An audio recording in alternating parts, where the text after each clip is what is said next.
Le rôle du Saint-Esprit.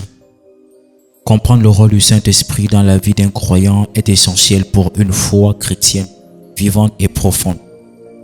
Le Saint-Esprit n'est pas seulement une force ou une influence spirituelle, il est la troisième personne de la Trinité, Dieu lui-même agissant dans le cœur, la pensée et la vie de ceux qui croient.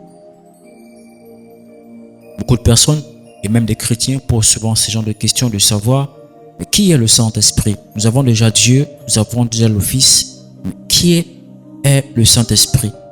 Le Saint-Esprit vient par le message de Jésus lorsqu'il va annoncer la promesse. Dans le livre de Actes des Apôtres, chapitre 2, la Bible explique que le jour de la Pentecôte, tous étaient dans un lieu à Jérusalem.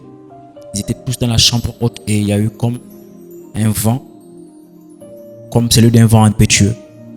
Le Saint-Esprit était descendu sur eux et a commencé à manifester beaucoup de miracles. Je voudrais tout simplement dire à quelqu'un ici que le Saint-Esprit est Dieu au titre que le Père et le Fils. Il faut comprendre que le Saint-Esprit parle, le Saint-Esprit enseigne, le Saint-Esprit s'attriste, le Saint-Esprit guide. Il est invisible, c'est vrai, mais ses œuvres sont manifestes. Le Saint-Esprit est une personne par excellence qui joue un rôle très fondamental dans notre vie chrétienne, dans notre marche spirituelle. Le rôle du Saint-Esprit dans notre vie, c'est qu'il convainc du péché, de la justice et du jugement. Dans le livre de Jean chapitre 16 au verset 8, il est écrit « Et quand il sera venu, il convaincra le monde en ce qui concerne le péché, la justice et le jugement. » Retenons que le Saint-Esprit agit en nous avant même notre conversion, en nous montrant notre besoin de salut, en nous attirant à Jésus-Christ. Donc, le Saint-Esprit est une personne qui, lorsqu'il est en nous, il régénère et habite au fond de notre être, là où on le place. Car dans le livre de Tite chapitre 3, verset 5, il nous a sauvés, donc par le bain de la régénération et le renouvellement du Saint-Esprit. Lorsqu'une personne croit en Jésus-Christ, le Saint-Esprit vient habiter en elle, lui donnant une vie nouvelle. C'est ce qu'on appelle la nouvelle naissance. Donc le Saint-Esprit, qui est une personne par excellence, est une personne qui guide et qui enseigne. Dans le livre de Jean chapitre 14 au verset 26, mais le Consolateur, le Saint-Esprit, donc, vous enseignera toutes choses. Le Saint-Esprit nous éclaire sur la parole de Dieu, nous donne de la sagesse et nous guide dans nos choix. Pour les personnes qui sont en communion, qui sont complices avec le Saint-Esprit ne peut point les cacher les secrets de Dieu. Donc, il faut comprendre que cette personne qui habite en nous, Monsieur le Saint-Esprit, est une personne qui prend le soin de nous transformer.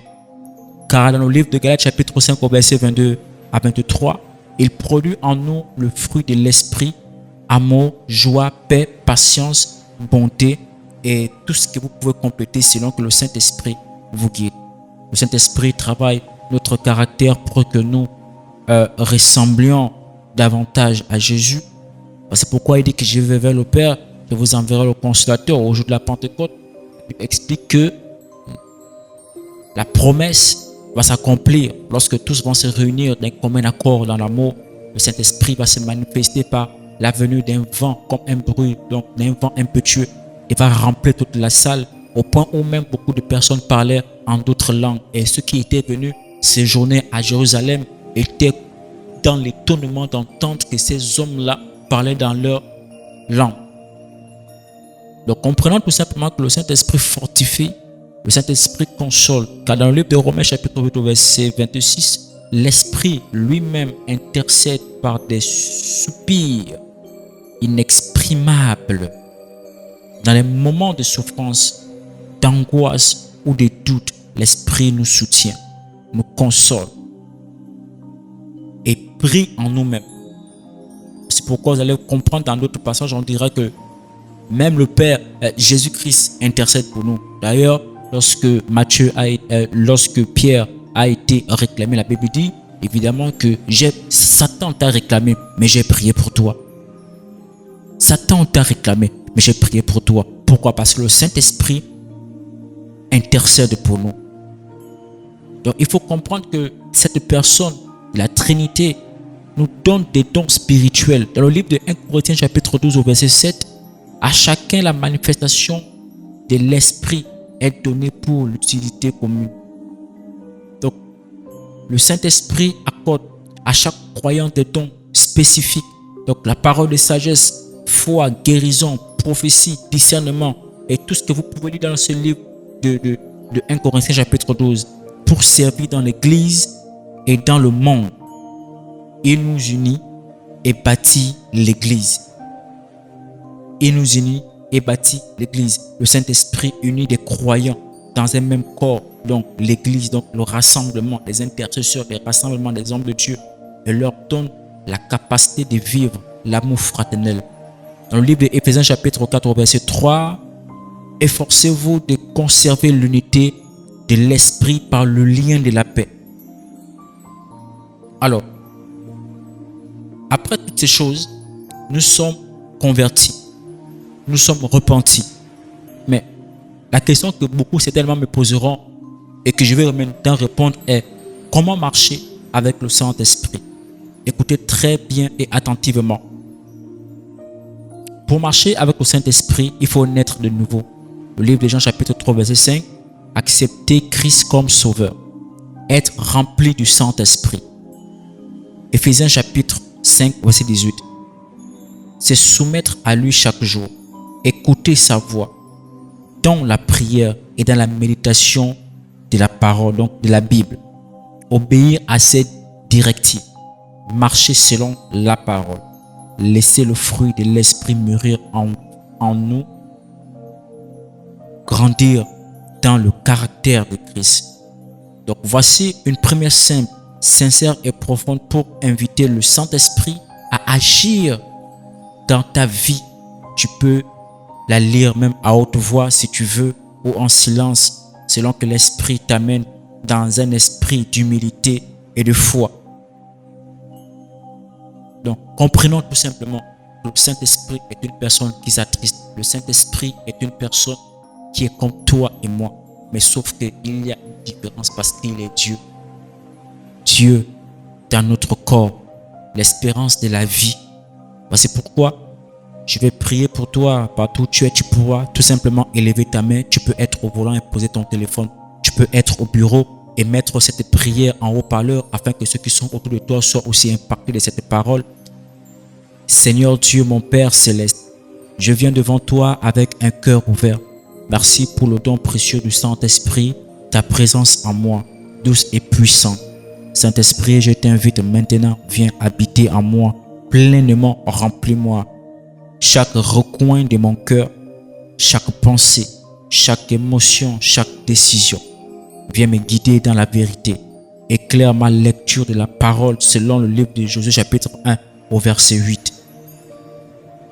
Donne-moi la sagesse pour discerner ta volonté et la force pour lui obéir avec joie. Purifie-moi, transforme-moi, sanctifie-moi. Fais grandir en moi le fruit de l'esprit. Amour, joie, paix, patience, bonté, fidélité, douceur et la maîtrise de soi. Je te remets mes peurs, mes blessures, mes faiblesses. Console-moi dans des moments difficiles. Donne-moi ton feu, ton zèle, ta passion pour Jésus. Remplis-moi de ton onction pour servir avec amour et vérité. Utilise-moi pour être une lumière dans ce monde, une lumière dans cette nation, une lumière dans ma famille. Donne-moi tes dons pour édifier l'Église, pour aimer comme Jésus, parler avec sagesse et marcher avec foi chaque jour de ma vie. Merci Saint-Esprit parce que tu es vivant et à l'œuvre.